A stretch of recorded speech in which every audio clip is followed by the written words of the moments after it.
relationships. Number 1, they constantly get in each other until sooner or later they both become a basket case.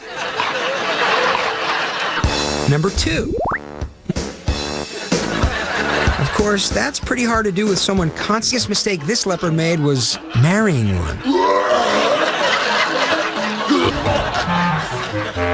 Number 4, relationships often suffer when one partner decides to play the field. But if both decide to play in the field, that's okay. Number 5. Now, see if you can spot the problem in this relationship. That's right. One of the partners is very smothering.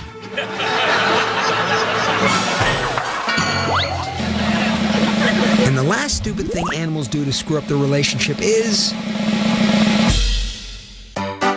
constantly going around and around on the same issue.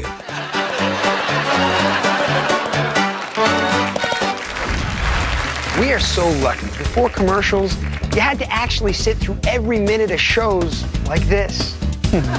See you after the break. Coming up